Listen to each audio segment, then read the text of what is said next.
بسم اللہ الرحمن الرحیم۔ السلام علیکم پیارے دوستو، ایک مرتبہ درود شریف پڑھ لیں۔ رمضان کا پہلا روزہ افطار کرنے سے پہلے ایک بار یہ سورت لازمی پڑھیں۔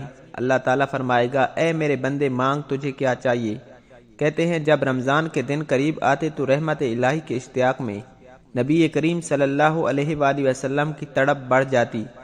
رمضان کے 2 ماہ بیشتر رجب سے آپ صلی اللہ علیہ وآلہ وسلم کے ہاں رمضان کا تذکرہ شروع ہو جاتا، جیسا کہ ایک روایت کے مطابق حضور نبی کریم صلی اللہ علیہ وآلہ وسلم رجب کے مہینے میں یہ دعا مانگا کرتے تھے، اے اللہ ہمیں رجب اور شعبان میں برکت نازل عطا فرما اور ہمیں رمضان نصیب فرما۔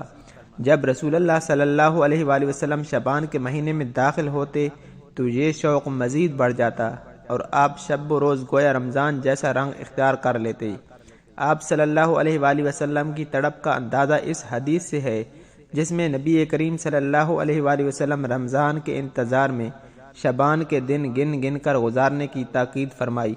حضرت عبداللہ بن عمرو بن عاص رضی اللہ تعالی عنہ سے مروی ہے کہ حضور صلی اللہ علیہ وآلہ وسلم نے فرمایا کہ افطار کے وقت روزہ دار کی دعا کو رد نہیں کیا جاتا۔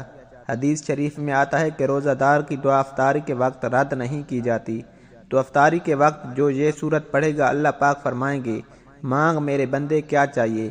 یہ قرآن کی وہ سورت ہے جس کو جب کوئی بندہ پڑھتا ہے تو اللہ اس کی ایک ایک آیت کے بدلے فوراً جواب دیتے ہیں۔ اس سورت کا پہلا حصہ حق تعالیٰ کی حمد و ثنا کا ہے اور دوسرا حصہ بندے کی دعا و درخواست کا ہے۔ اس کے ساتھ یہ بھی ارشاد ہوا کہ میرے بندے کو وہ چیز ملے گی جو اس نے مانگی۔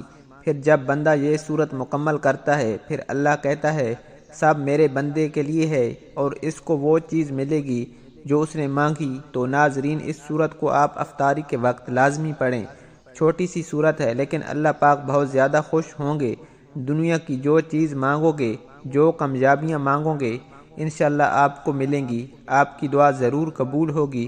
تو جب بھی روزہ افطار کرنے لگو تو افطاری سے پہلے صرف ایک مرتبہ یہ سورت لازمی پڑھیں، پورے دل سے پڑھیں۔ انشاءاللہ اللہ پاک آپ کے دسترخواں کو وسیع سے وسیع کر دیں گے، دنیا کی ہر نعمت آپ کو مالا مال کر دیں گے۔ تو یہ سورت فاتحہ ہے۔ یہ سورت ایک دعا ہے جو ہر مسلمان کو مانگنی چاہیے۔